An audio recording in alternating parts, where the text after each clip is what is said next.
The topic today is 10 tips to make cold calling less scary. So, the first tip, now by the way, let me take a step back here. A few of these will be very mental. These will be mental changes trying to change the way you think, which, whether you're talking about cold calling or really a lot of stuff in life, the way you view things, kind of glass half full, glass half empty, those types of changes, power of positive thinking. Whether you believe in that or not, some of these will be kind of in that direction. And hopefully, if you don't agree with mental changes in how you view the world, being able to impact your actions and your results, maybe hopefully I can change your mind. But the first one is for you to realize that mistakes will be made. Just realize, so and where that's coming from is when it's time to pick up the phone and you're looking at the phone, you feel this nervousness because you don't want to make a mistake. But the reality is that you, regardless of how good you are, mistakes can be made. I mean, cold calling is difficult. You have this really small window of time to work with. You have a lot of things to discuss. The other person on the other side of the phone can be very resistant, regardless of how good of a fit it is with what you sell. So it's a challenging situation. My point is that regardless of how good you are and how well you execute, mistakes will be made, and it's important just to accept that. So don't look at the phone thinking, what can I do to not make mistakes? What if I make a mistake? What if I fail? So eliminate your thoughts around what if I fail. And you don't necessarily think that exact thing when you look at the phone that you're about to pick up, what if I fail? But there are thoughts around that, like what if the person's rude to me? What if they hang up on me? What if I don't do a good job? What am I going to say? So eliminate those thoughts. Realize that there's going to be good calls, there's going to be bad calls. The reality is even if you're doing a good job, just the law of numbers, and I'll talk about this on an upcoming tip, just the way the laws of the numbers work, even if you do an awesome job and you sell a great product and you're doing everything perfect, there likely will be more bad calls than good calls. So accept that. And the reality is that even if there are bad calls, it's really no big deal. It's just part of the process. Nobody's hurting you. It's no big deal. And I want to give you an example outside the world of sales to maybe help get your hands around this mental change. And I'm going to give an anecdote about myself. In my younger days, when I would go out with friends to, let's say, a bar to have fun on a weekend, and part of that outing might be for me to meet a girl, let's just say. Now, this is very similar to sales because, for one, the more girls that I talk to, the more likely it is that I'll meet a girl that I have a good conversation with and that I connect with, right? If I only talk to one girl, then my odds of making a new friend are very low. Also, it's very intimidating for a man to walk up to a girl that he doesn't know and start a conversation. Initiating contact is half the battle, right? So that's very similar also to cold calling. And when I was really trying to treat this like a sales effort and improve my results of meeting more girls so that I could have a better chance at a good relationship with a girl, I changed my mental outlook. And so normally when you think about going to talk to a girl, hopefully women on this, or hopefully everybody can relate to this or picture it if you can't relate to it, but when you're about to go talk to a girl, you're naturally thinking, what if I don't do a good job? What if she's mean to me? You're thinking thoughts in the area of failure, and you're trying not to fail. And one thing that I changed was, instead of trying to say, okay, I'm going to meet a girl tonight when I go out, hopefully, as my goal, I changed the goal to be around, I'm going to talk to 10 girls and get shot. I'm going to get shot down by 10 girls. So my goal was to, instead of trying to stress so much about succeeding, my goal was to fail and not worry about failing, because I knew that the more I failed, the more likely I was to increase my activity and reach success. So if I went up to talk to someone, I didn't worry about failing, because if the conversation didn't go well, I got one notch out of my goal of 10. So that totally transformed my mental outlook, and it made me, so let's say I had 3 bad conversations with girls, I felt good. I'm almost halfway to my goal instead of feeling like a complete failure. And you can apply that. So I share that story to show you the power of changing your mental outlook. Instead of worrying so much about failing, just accept that failing is not that big of a deal, and that the more you fail, every no is one step closer to a yes. There's a lot of different metaphors or quotes that you can use, but the first step is to change your mental mindset away from stressing about being successful to not worrying about failing. And the next tip is about every failure is a learning opportunity. I'll talk about that in a minute, but before, I just want to redirect you to this webinar that kind of touches on a little bit of what I was just talking about, changing your mindset.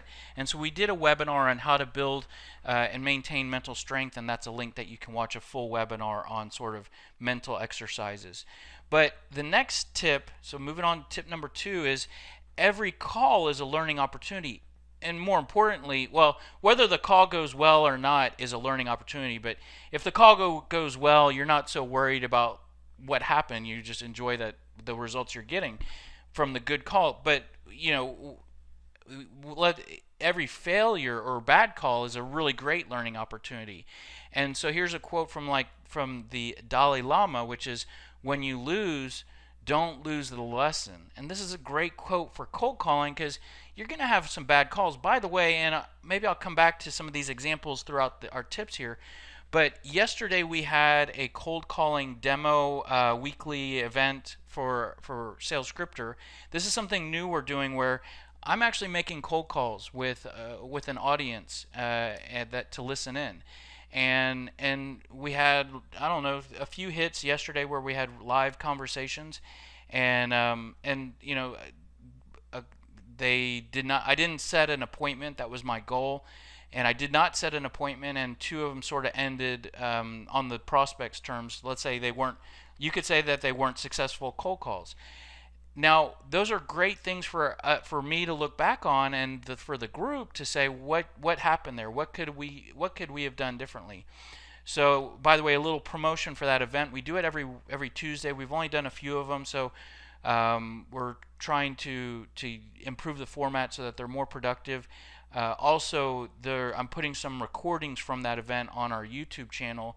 So if you want to hear some recordings of those calls, be sure to go to our YouTube channel. But back to the tip here, every failure is a tremendous learning opportunity, and every call, like I said, whether it goes well or not, you can stop and reflect after every call. And I kind of demonstrated how to do this with the audience yesterday, but after the call ends, stop there. And this may look like a long process when we go through the things that I think you should do, but it could be 30 seconds. It could be just a mental reflection, or maybe you make some notes. It could be it could be 5 minutes if you really want to reflect and document things. But stop and reflect on what went well. What did you do well? That's really good to do. But then what's really productive is, okay, what did not go well? Okay, and instead of just saying what did not go well, what could I have done better? One thing that's really productive is to stop to think about what objections came up. So we had, I think, 2 really long, worthwhile hits of conversations yesterday, and both prospects ended up in a position of I'm not interested. So on the call, and so after each call, let's think about why they said I'm not interested, and how did I respond to that. And so I'll tell you, I'll just give you an example on one of the calls, and it's actually the recording I just uploaded to YouTube. But she said, because the question I asked was, how do you feel? How important is it for you to get your inside salespeople to ask the right questions? That was my question to her, and she said it's extremely important, but I'm not interested. Okay, and then what my response was it was just to ask her another question and get her away from the I'm not interested. So she said, I'm not interested. And I said, okay, well, how long does it take you to get, or how long does it take you to get new inside salespeople trained and ramped up? So I just wanted to get a totally different question out to her since she said I'm not interested. But now that we can stop and reflect back, she she said it's extremely important, but I'm not interested. So now that I look back, I could have said, well, you know what, Mary, I'm a little confused here because you said it's extremely important, but then you said I'm not interested. And I want to point out to you that I'm not trying to sign you up for our service. I mean, I don't even know if you're a good fit. I'm just trying to start the conversation. You said it's important. It's an area that we help with. I fully accept you saying I'm not interested in what you're selling, and I accept that. But if this is important to you, you know, maybe is it not worth a 10-15 minute conversation? We don't have to do it today. I'm calling you out of the blue. We could schedule it for 3 months from now if your things are extremely busy. But the point is that you said it's important. This is an area we have a tremendous amount of expertise. I haven't even shared anything with you on how we can help you with that, or you know, dig into that. So that's what I'm reaching out for you to do, is just start the conversation. Are you open to just starting the conversation? And it could be a brief phone conversation next week, next month, next year, even if you want. I'm just confused about shutting the door right now. So again, that's a bit of a long response, but my point here is that's how I could have responded. And by reflecting back, where we can kind of take a deep breath and say, what just happened? We can learn from that failure, and we can say, what can we do next time? Now that we can reflect and we can learn from that, and now when we end up in the same situations happen again and again. So now when that happens, maybe I'll remember and I can improve, I can perform better. Maybe I forget, and it takes a couple times of reflecting. But eventually, if you go through this process again and again, then you should improve. So again, here's an example of how could I have responded to the objection. What questions could I have asked to keep the call going? So these are the things you can stop to think about when you reflect back, and that's how you don't lose. You might lose, but you don't lose the lesson. Tip 3 is you are calling to see if they need your help. And let me take a step back before I explain what I mean there. So you sell a product. Let's say you sell product X. You get commissions when product X sells. You have a quota for selling product X. You are about to call someone, and guess what? You want to sell them product X.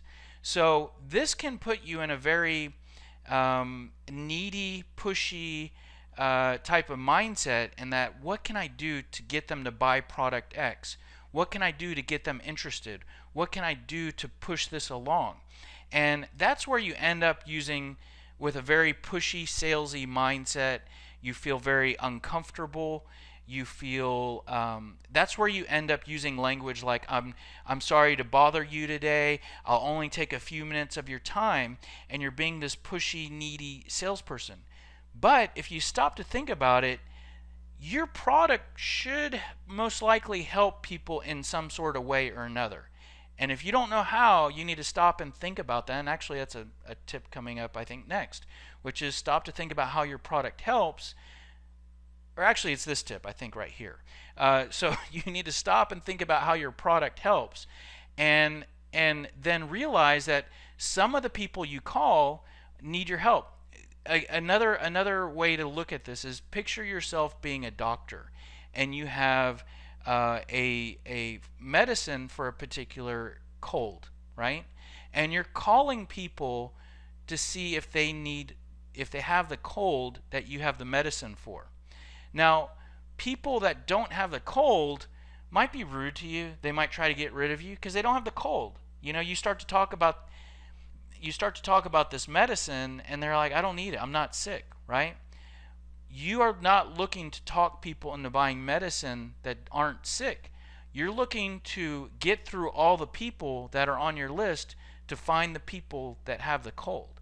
So when you realize that, I mean, that helps you in a lot of different ways, but again, the topic here is to be less scared of making calls. And the reason that this can help you is that you can realize that you can become more aware when you feel nervous. And this can take some reminding. You might need to put a list of the ways you help on your wall, on your cube. You might need to use sales affirmations, which is saying my product helps with this. My product is good. My product helps people to do this. And think about that every day. I mean, like I said, a lot of this is mental. It's a lot of what I'm telling you here is mental because the feeling of being scared is mental, right? So the feeling of being scared is an emotional, mental feeling.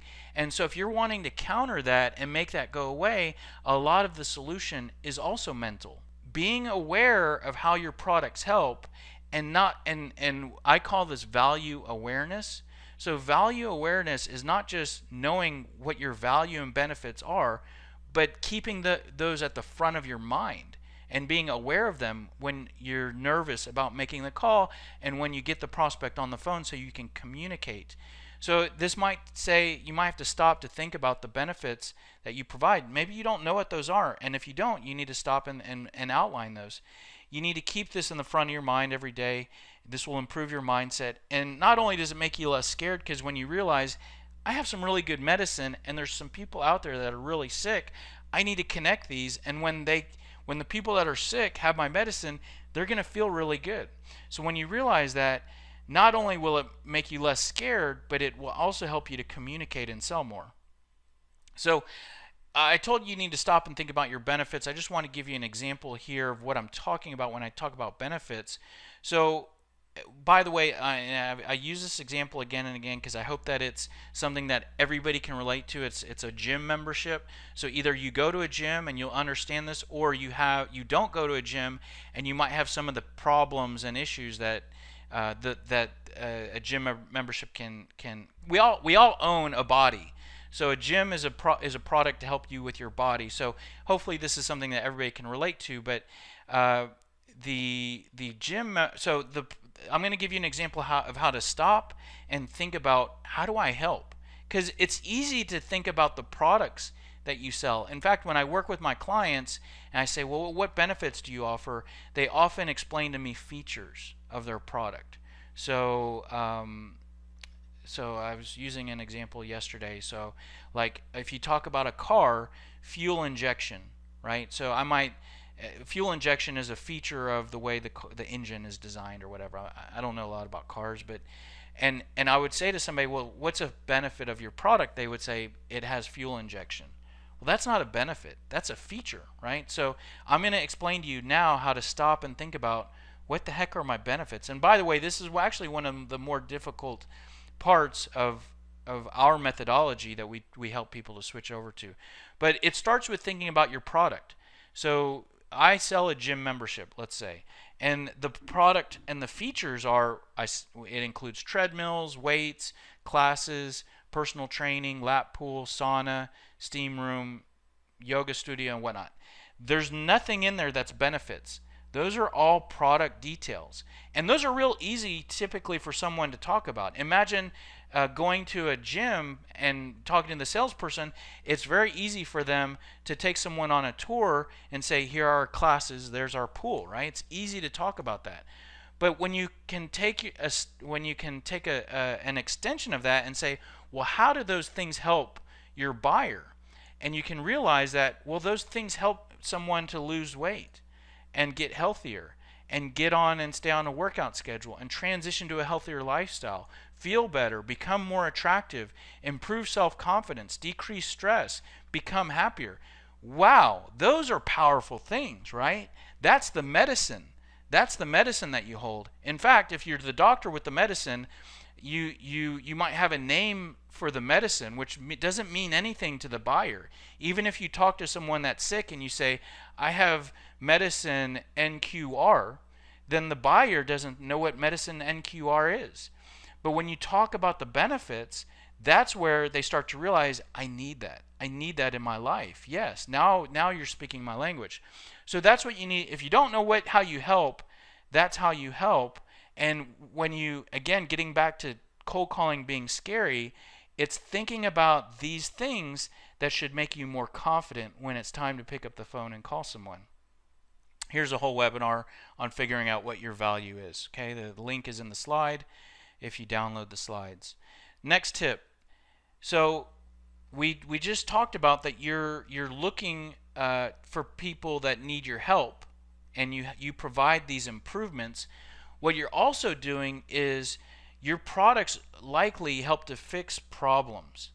And going back to my example, so I did cold calling yesterday for my product, and my product helps. I was calling inside sales managers, and I know personally firsthand for inside sales managers that getting salespeople to say the right stuff is difficult, because you hire these people fresh out of college and they have no knowledge about the industry, about the product, about the customers, and you hit them with a fire hose of knowledge for 2 weeks, and then you put them on the phone, and you can't sit there and watch them and sit next to them. So I know it's difficult to get people to say the right stuff. I know that it takes a long time for new hires to get trained. I know that sales staff turnover is usually higher than it needs to be, and it's difficult when people leave. Those are problems that I help to fix. So when it's time to pick up the phone, I need to picture this. I need to picture this being the inside sales manager, okay, that I'm calling. And maybe maybe they've already solved the problems that I fix. And if they have, then I'm not going to try to sell to them. I'm not going to use my valuable time. Picture the inside sales manager not sitting like this, but sitting with a big smile on their face. From like a figurative standpoint, that person doesn't need my product. I want to find this person. So, and I know that these people are out there, right? I know firsthand from working as in corporate, in big sales organizations, I know these people exist. I just need to find them. So when I pick up the phone, I'm not scared, because I know that my call is trying to see if the person is either like this or they have a big smile on their face. So what I need to know real clearly at the front of my mind is, what problems do I fix? What problems make someone look like that? Because not only does that help me to realize that people really need what I sell, instead of me just being a needy, pushy salesperson that's trying to beg someone for their time and beg someone to buy my product, I need to find someone who has the problems that I fix. Well, I need to know what those problems are. And you probably know those. I mean, if I were to say to you, what are a couple of the pain points that you look for with your product, maybe you could throw 2 or 3 out at me without thinking about it. Maybe you'd have to sit there for 10 minutes before you can think of the 2 or 3. Maybe you think of 2 or 3, but the list is really 10. So here's a process that you can use to make your list of pain points. So the trick is, look at each of those benefits that we came up with, and if those are improvements that we make, there's usually it's usually kind of the opposite. Think of it as like the yin and the yang. For each benefit, there's an opposite pain point. So if we help someone to lose weight, then it can be challenging to lose weight and get into shape. If we help someone to get healthier, it's difficult to be healthy with all the temptation in the world, and the food and the restaurants and social life and busy work schedule. It's difficult to get to be healthy. And so for each of these each benefit should help you to brainstorm a pain point. And if you came up with a good list of benefits, then you might be able to come up with a good list of pain points. And not only does this help you, if you put the pain points right at the front of your mind, when you feel nervous about calling someone, when you feel nervous, you think, maybe this person I'm about to call has all those problems that I'm the doctor to fix, right? And maybe they are, maybe they're not. And if they're not, then you just let them go. Oh, you're doing pretty good. I'm going to let you get back to your job. In fact, on the call recording from yesterday, that's where we ended up at the end of the call. I was like, oh no, you're not the right person that we usually work with, so I'll let you get back to it. So that's a way to come up with a good list of pain points. Not only will that help you with being more confident in your calling, but it will help you to communicate better. Because when you're in that tight window with your people, Like imagine being the doctor, right? So you have this medicine.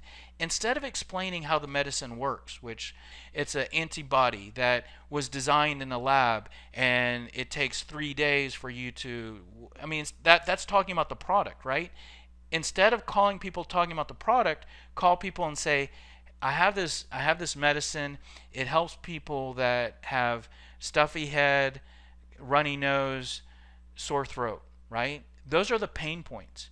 So instead of talking about the medicine, talk about the pain points. So when I call inside sales managers, I need to talk about, you have salespeople that are, everybody's saying different stuff.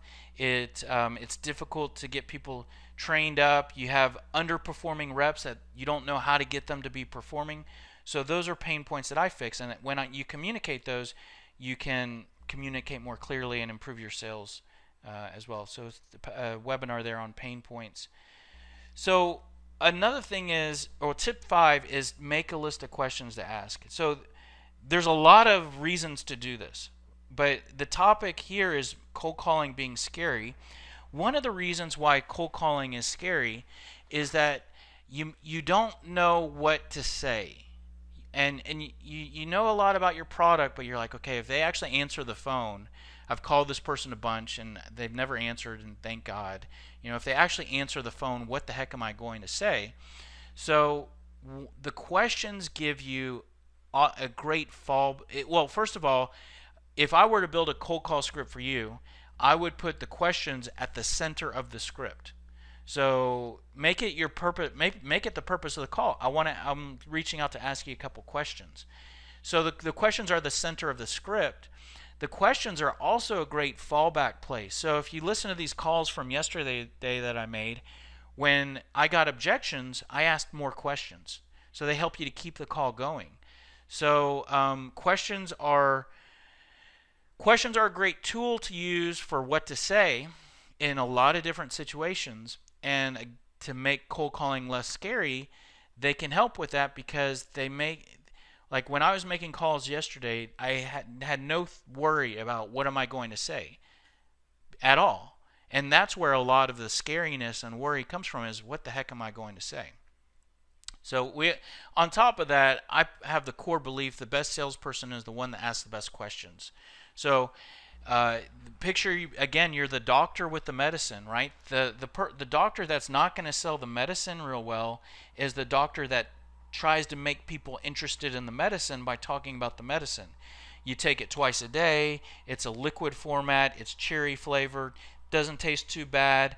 It helps to solve problems and get you back to normal in a couple days. So that's talking about the product, right?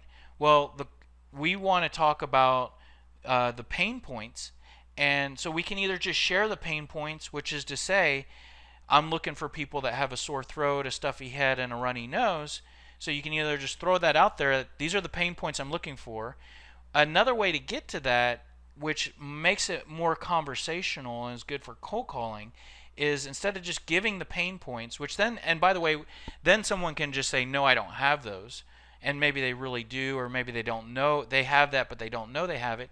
A better way to go about it is to ask questions to see if they have the pain points. So if we're looking for a runny nose, stuffy head, sore throat, we could ask a question of, how's your throat been feeling lately? I mean, is it perfect? Have you had any dryness, scratchiness? On a scale from 1 to 10, how's your throat? And so if someone says it's great, feels perfect, and haven't even thought about it, well, then you start to head in the direction of they don't need your medicine. So then maybe you ask a question about their nose. You have any congestion in your nose? So that's how the questions help you to be a better salesperson. On top of making cold calling less scary. So you may agree with all that and say, well, that's good. I agree. I need to ask more questions. So, but I don't necessarily know what questions to ask. Well, here's a tip, is that for each of your pain points, you should be able to compose a question or two.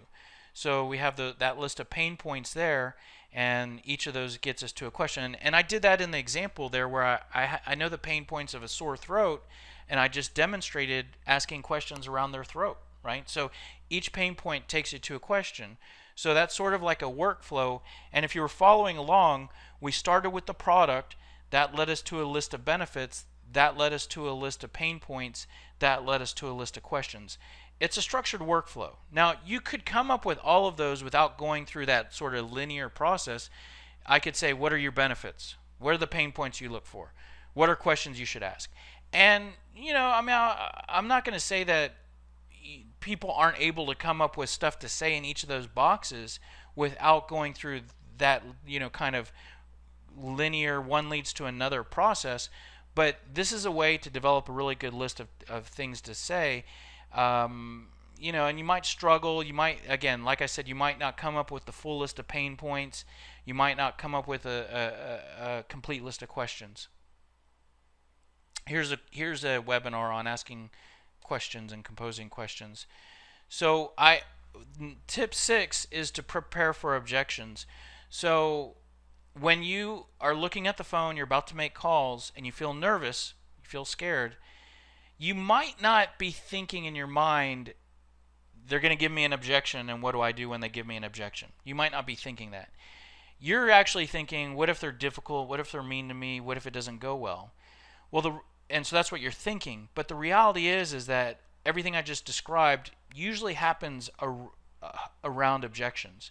So if they're not nice to you, they're usually going to use objections when they're doing that, because that's what the prospect uses to try to get rid of you. Let's just look at what I'm talking about here. So I'm busy right now. What is this in regards to? Is this a sales call? I'm not interested. Send me your information. We already used somebody. We're not looking to make any changes. Don't have any budget. Call me back. So objections what they use to get rid of you, or it's what they say when they're not being nice. So when you feel scared, your anxiety is coming from objections, and if you're not prepared for objections, you're going to get beat up when they happen. If you try to improvise, you're like, hey, you know what? I'm smart. I have good sales experience. I'm a good salesperson, so I'll just wing it and I'll deal with it. And then you get hit with these and you get knocked around. And when you get knocked around, if you recall, like the phrase flinching, I don't know whether flinching is a common term, but like when I was a kid and guys would punch on each other's arms, like in the hallway in school, and what you would end up doing if someone was acting like they were about to hit your arm, you would flinch. And the first time someone hits your arm, you might not flinch. But if someone hit your arm every day, as soon as they start to raise their fist or make a fist, you flinch. And so it becomes this sort of anxiety and this reflex, and the pain that you've experienced in the past causes you this fear and this anxiety in the present and in the future, right? So the less prepared you are for objections, the more anxiety and fear and scary cold calling fear you're going to have for cold calling, and the more scary cold calling is going to be. So you might have already experienced that in the past. So a lot of that might already be there and might take a while to get away from. But whether you already have that built up, or you're brand new to sales and you haven't been beaten up too much by prospects and objections, you can work through that by becoming prepared for objections. You know that these are going to come up on every call, so why improvise? There's only a list of 10 to 15 of these that come up again and again. I mean, listen, I had like 2 or 3 hits yesterday on our demo in an hour, and I heard, what is this in regards to?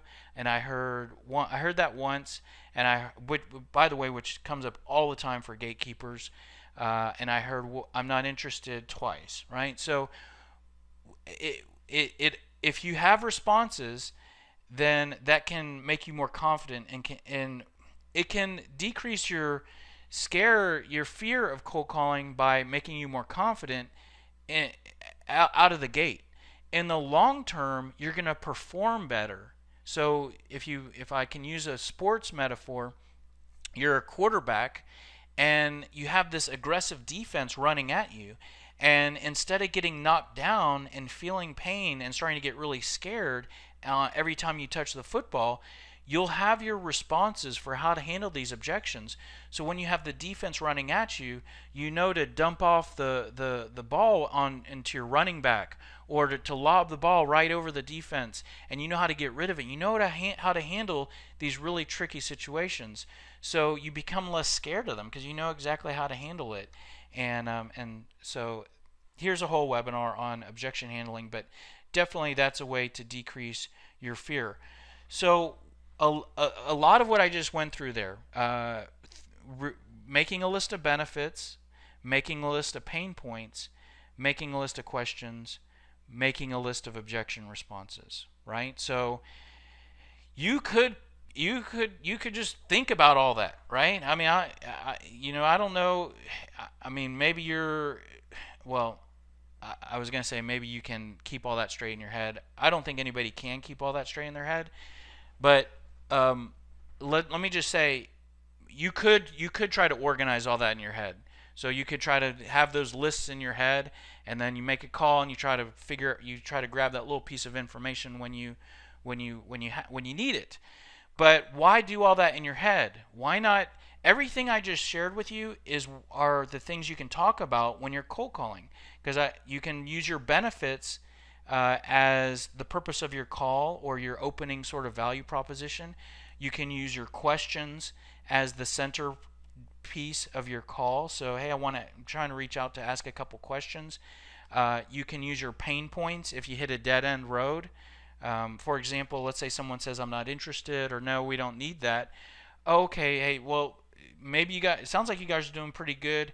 I'm just looking for people that have a sore throat and a runny nose and a stuffy head. It sounds like you're feeling pretty good, or do you ever have those concerns? Have you had those lately? So that's using pain points as sort of a last-ditch effort. Your objection responses, those will definitely come in handy on a call. So use some sort of call, and let's call it a call guide.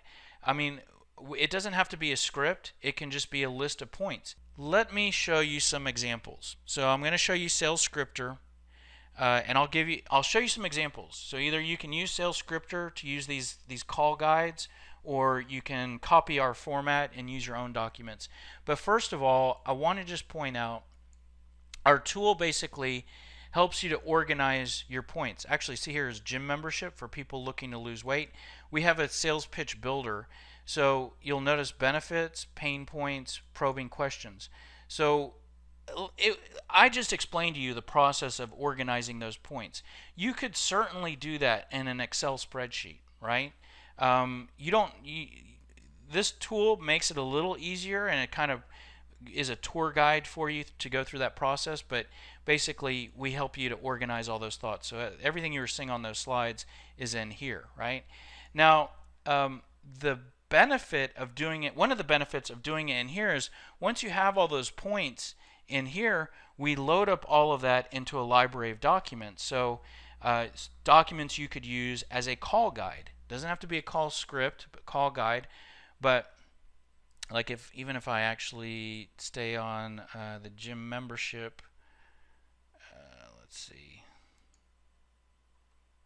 Yeah, so you typically probably wouldn't cold call to sell a gym membership, but this is an example of a call script where you kind of have the benefits, the questions, the pain points, and so you can have this in front of you so that you don't have to read directly from it, but you don't have to remember all that stuff too. You can bounce around to where the conversation goes. We also provide that same information sort of in this heads up display. So here are your value proposition, your questions, your pain points, some product info and whatnot.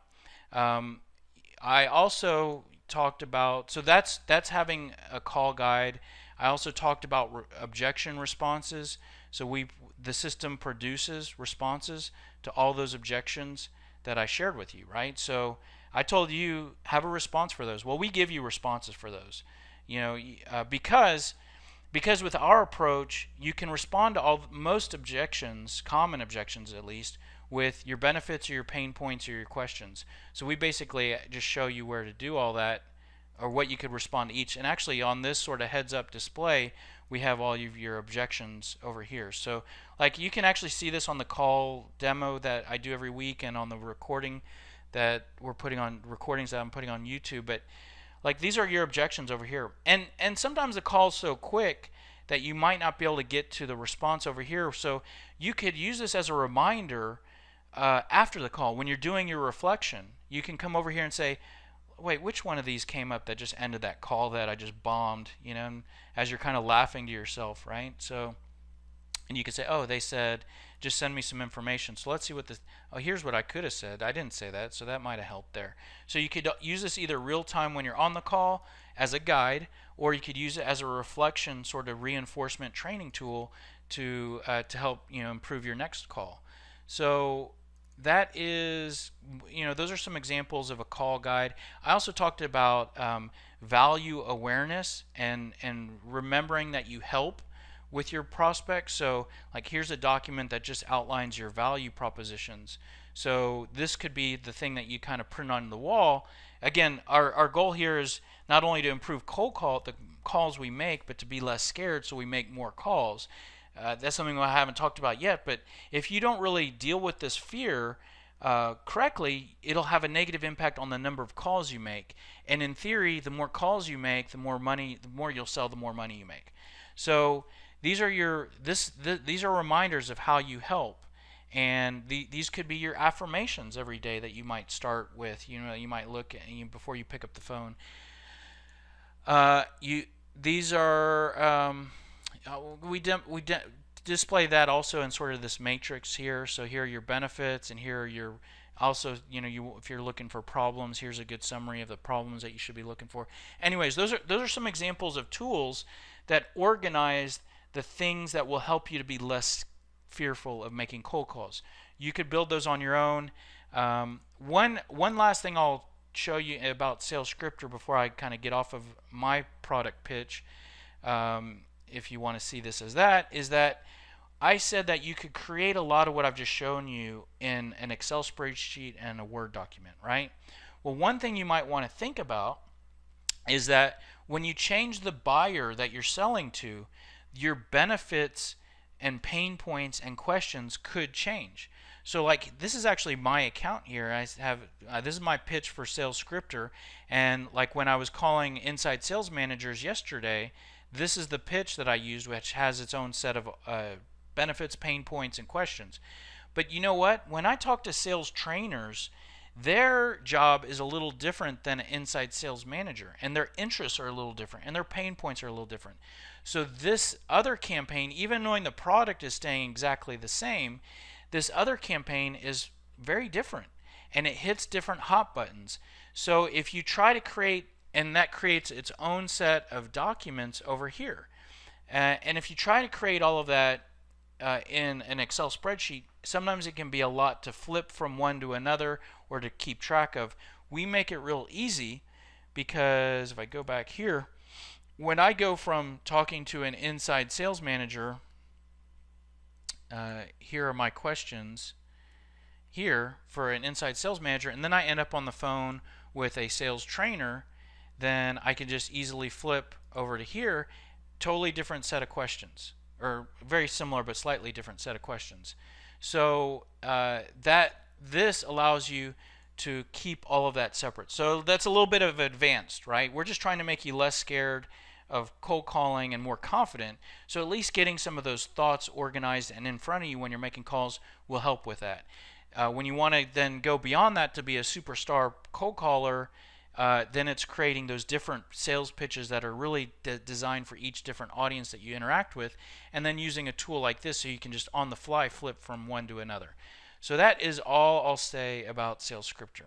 All right, so the tip 8 is for you to realize, and again, this is kind of one of those mental changes, and this could sound negative, but less people need what you sell than those that do need what you sell. So if you're the doctor, right, with the medicine, hopefully everybody isn't sick, right? A portion of your target audience is sick. So if you have a list of 20 people, hopefully not all 20 are sick, right? And then we have a bigger problem than you getting rid of your medicine, you know. But so you're trying to find the people that are sick. Now, getting to your world, you sell some sort of product. Maybe you have a territory or a list of businesses or a list of individuals, and most likely what I'm trying to say is a lot of the people that you call don't need what you sell. Let me explain why. So you have your list of prospects or suspects, and we could real easily say that the biggest portion of our list, they don't need what we sell, they can't use it, they won't buy it, don't need it, don't want it. And then there's a chunk that may need it, may want it, could buy it. If we kind of simplify those labels, it's don't fit. So an example of like don't fit, let's say you sell a stroller for a baby, right? And there's somebody on your list that isn't pregnant or isn't even married, right? They're in the gray. It is not a fit. So someone in the red might be a couple that is married and trying to have a baby. So what you sell may fit. Timing might be off, but they would be in the red. A couple that's married and trying to have a baby, right? But when you're cold calling and you have a couple bad calls, you can get frustrated, and this can make you scared of calling. The next day, it's time to make cold calls, and you're just not really looking forward to it. But when you really understand this dynamic, you shouldn't feel bad when you have a bad cold call. Maybe you didn't communicate right, but maybe they just don't need what you sell. So like if we were to make 10 cold calls with these percentages, let's see, what is the math there? 7.5 of the people, 7.5 of the people we call don't need what we sell. So those calls aren't going to go well regardless of how good of a job we do.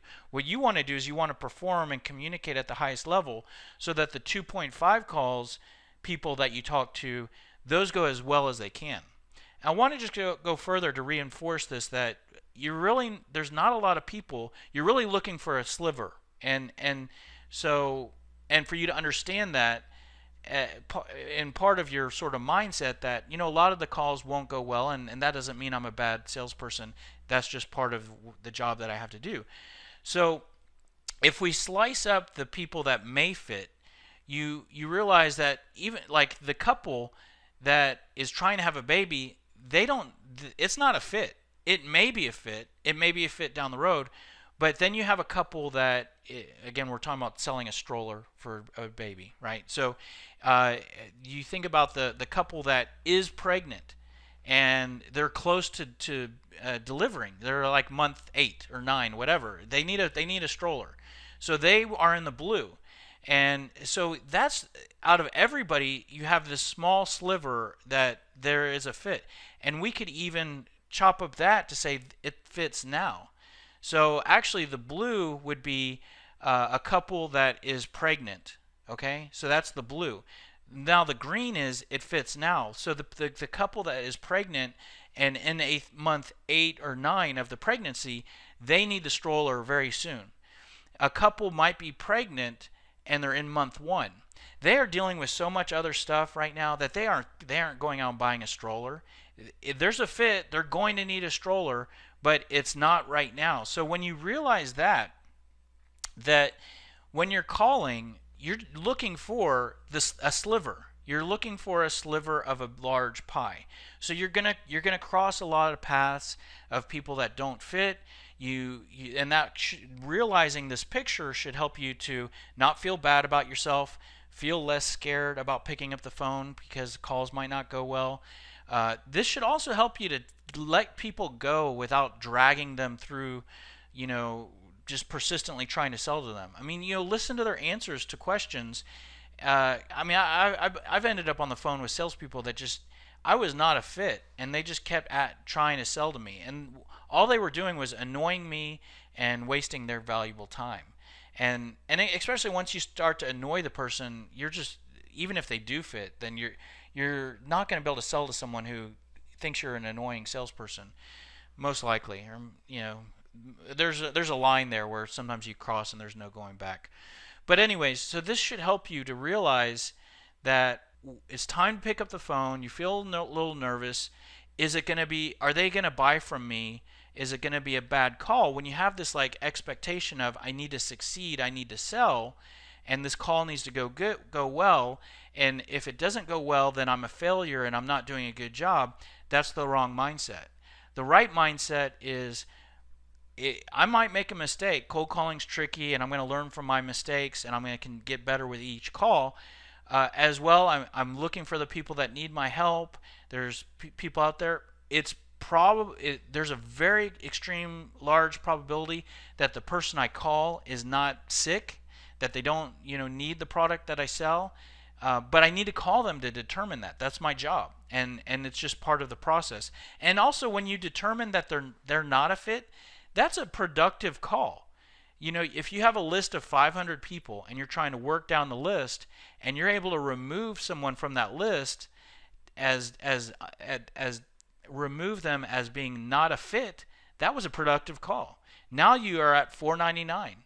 And 10 calls later, you might have a list of 443 people who might, who are left that might possibly be a fit. So bad calls are actually accomplishing something, because you're identifying that they're in the gray of don't fit and getting them out of your way. So with that being the case, that last tip kind of feeds into this one, which is notice, actually, if I go back to the slide, if you realize that, well, first of all, if you're calling and you're selling the product, which, by the way, I don't recommend at all, calling and trying to close the sale, then you only want to talk to the green, right? It fits right now. If you're calling to sell the product, it only makes sense for you to continue to talk to the people in the green, which is a very small number of people. And to call people, there's lots of reasons why I don't want you to call and sell the product, okay?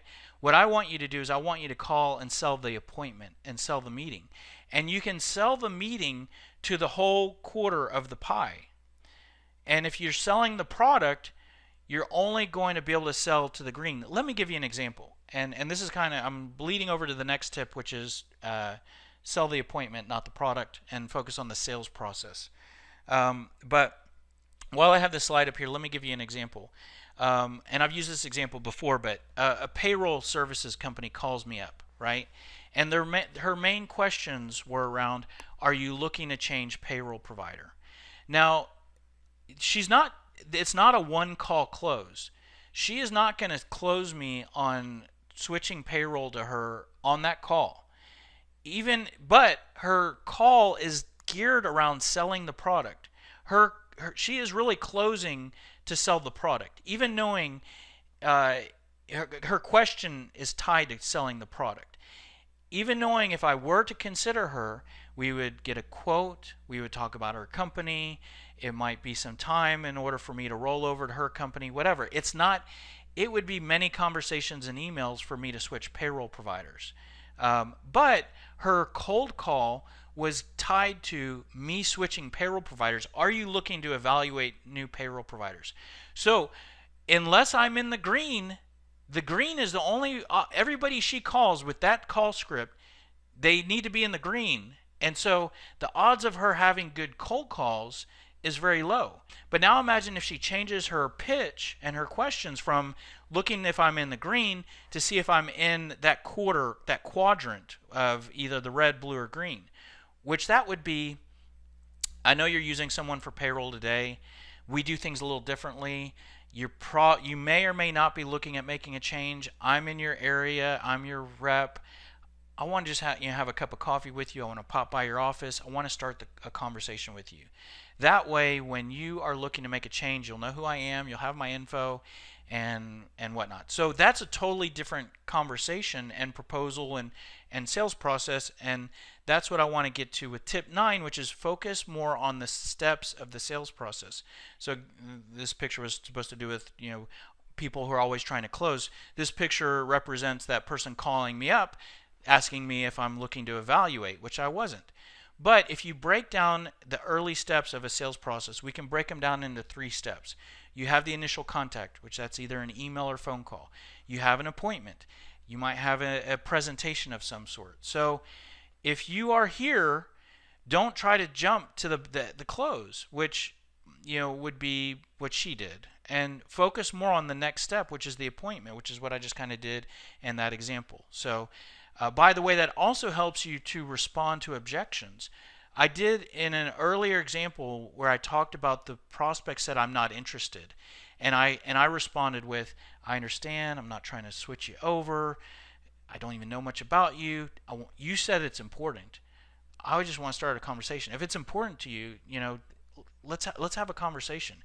That response to that objection aligns with this sales process. So her response, her objection of "I'm not interested" is, "I'm not interested in buying what you're selling." Well, if you're not selling something, if you're selling the appointment, I'm not in. She wasn't saying "I'm not interested in meeting with you." She said "I'm not interested in whatever the heck you're selling," and she didn't even know what I was selling. I didn't even get it. The only thing I was able to say at that point was the name of my company. Here's a whole webinar on sales process. Tip 10 is to have a game plan for gatekeepers. So again, you're looking at the phone, you feel a little anxiety, it's time to make cold calls. You might not be thinking in your head, this kind of is similar to what I said with objections. You might not be thinking in your head, "I'm going to have to deal with gatekeepers and gatekeepers are difficult." But the reality is that if you're making cold calls, about half of your calls, if not more, will be received by gatekeepers. Gatekeepers are very difficult just by their nature and by their job. They're instructed to be difficult. And so when you get beat up, just like with the objections, when you get beat up by gatekeepers, and if you face gatekeepers on 50 to 60% of your calls, and you deal with that difficultness, and you don't know how to deal with it or how to get around it or how to decrease it, mitigate it, then you're going to get beat up. And it's similar to what I was saying with objections. When you get beat up every day, that can increase your level of anxiety when it's time to make cold calls. So we have a whole hour-long webinar on tips, practical tips that you can do to better understand gatekeepers, responses for how you can respond to the same things that they say. I'll just give you an example. One of the most common things that gatekeepers ask you is, "What is this in regards to?" And heard it yesterday. What is this in regards to? So that is their number one question to identify, are you a salesperson trying to get into my company and sell something? Because if you are, I could get in trouble if I pass you along. So if you respond to "what is this in regards to" with a response like, "Well, I'm trying to schedule an appointment with our two companies, blah, blah, blah," salesperson. "Well, I'm calling to understand your needs in such and such area," salesperson. "Well, I'm calling to introduce you to our services," salesperson. So if you answer "what is this in regards to" with really an honest, direct answer, then you're going to tell them you're a salesperson, at which time they'll have full confidence to know, I need to get rid of you. Not only can I get rid of you without hurting my company in any way, but if I don't get rid of you, I'm going to look bad. So they'll begin to shut down right when you say any of those. So in this training, I'll flip over just to show you in SalesScripter. In SalesScripter, we have a response for "what is this in regards to," which is, well, the reason why I'm reaching out to you is that we help sales trainers to make their sales reps more successful with outbound phone prospecting and lead generation. And you just sit there. That is a total curveball for gatekeepers, because it doesn't necessarily tell them, "Oh, we need that. Let me send you through to Mary." But it doesn't give them that, like, what they're looking for. They're just chomping at the bit for you to say, I'm calling to schedule an introductory meeting," which is where they go, "Bingo, we're not interested, goodbye," right? So it doesn't give them what they're looking for. So then they might ask you another question, or they might, oftentimes they'll just pass you, they do pass you through. So does it work every time? Not necessarily. You still might get blocked by the gatekeeper, but I'll tell you right now, that is extremely effective. If you take a sample of that gatekeeper calls with that question coming up, and you do that every time, you will have an improvement in your results over a sample of calls. So that's an example of one change that is very practical for you to make and realistic for you to make when you deal with gatekeepers. And that is one of the examples of the things discussed in this hour-long webinar. This was 10 tips. I have 11, so I have a bonus tip. It's just some small stuff for you to think about that's kind of bonus. The first is, so set blocks of time where you will do cold calling. If your whole job is cold calling and you do cold calling all day, then this doesn't really apply to you. But if you're a salesperson and you can do, there's a lot of different things you need to do, and cold calling is one of them. Schedule time for yourself where you know, okay, like I know that every Tuesday at 12 Central, right now I'm doing cold calling for our public webinar training session. So I have mentally accepted that every Tuesday I'm going to do that cold calling at a minimum, if not more. And so I've mentally prepared myself, and so that can help you with the fear or scariness of cold calling, because you mentally prepare yourself, and you know that when that block of window is up, you're done. You did your work, so you can move on to your next thing, and you feel good about yourself. So scheduling blocks of time can help you with cold call anxiety. Another thing to try is start with warm calling first. So if you're just kind of getting loosened up for the day, you feel a little anxiety, a little stress, start with calling people you know, prospects you've talked to in the past, people that are already in your funnel, just to get warmed up. Getting warmed up with any activity usually helps and makes sense. You could start with the less intimidating calls first. So maybe you can call C-level, and those are really intimidating, which they are intimidating, but even knowing they shouldn't be, or they have different challenges with C-level, but you could maybe start calling, maybe you think managers are less intimidating. So lower in an organization, start with those, work your way up, just as you're sort of working off your anxiety. You could track the number of calls you make. So what that can kind of help to do, so you've cranked out an hour's worth of cold calls, you have some really good momentum going, you've made 17 cold calls, and you have them not marked down on a sheet of paper. That can help you feel good. Hey, I'm not too. Who's scared of cold calling now? I'm crushing. I haven't set an appointment yet, but I'm cranking out these calls, and I start to feel good, and I'm feeling pretty confident. So basically, it's tracking your progress, and that giving you a feeling of accomplishment can help to decrease anxiety. So that is about it. There are our 11 tips, and hopefully one or two of those will help you. So if any of those tips you think are good and you're going to try to apply them, I'd like to make a deal with you. First of all, if you're watching this on YouTube recorded, that's where this will go after today, then if you like any of those tips, please make a deal with me.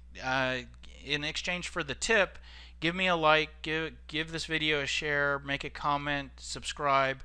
It helps us tremendously. So that is a way for you to return the effort of us to organize these tips and share them with you. That's a way to return the favor to us. Also, so a little bit more information if you want more help from us. So all of this is part of what we call the Smart Sales System. So everything we're showing you is basically, all these tips are part of a system that you can incorporate and adopt regardless of what you sell, regardless of your level of experience. And we call it SMART because one of the ways we're different from other sales methodologies out there is that we focus on sales messaging. We are one of the only software platforms and sales training programs that teaches you what to say. I've attended dozens of sales training programs, and they never tell you when you're in this situation, say this. The example I told you, when gatekeepers say, what is this in regards to? Say this. Our methodology is full of that. And the most important sales tool that you have as a salesperson are the words that come out of your mouth. So to just sort of improvise, use all these fancy email automation tools and email delivery tools, but to not really prepare or use some sort of logic with what to say, you're missing out. and then the response tactics. So it's not just about what you say, but how you respond to questions, how you respond to objections, and it's real tactics, real practical things that you can do, not theoretical, fluffy tips. I'm going to move pretty quickly because we're running over time here, but our system is divided into 3 areas. So you have our sales methodology, which is similar to everything we're showing you here today. Tips. When you're in this situation, do this. Do this to be more prepared in this situation. Do this for that. So our full methodology is on YouTube, and you can access it at our playlist called the Smart Sales System Training Program. You can also access it through our ebooks and a paperback book, sales training videos. The second leg to our 3-legged stool is our software platform, which is what I showed you here today. It helps you to build your pitch, gives you a library, document, CRM functionality, email automation. And then the third leg is professional services, so consulting and coaching. Our software is $49 a month. You get a discount if you purchase it for the year. So it's really goes down to like $29 a month if you purchase it for the year. Our sales training is on YouTube at no cost. Our software is designed to be self-service, so you can get in there on your own, create your list of benefits, your questions, your pain points on your own. If you want my help, I'm available to go through it with you and to build your campaign with you together and fill out the software together. And that's a service we provide called a scripter walkthrough for $200. Here is my contact info. If you have any questions, want to reach out to me directly,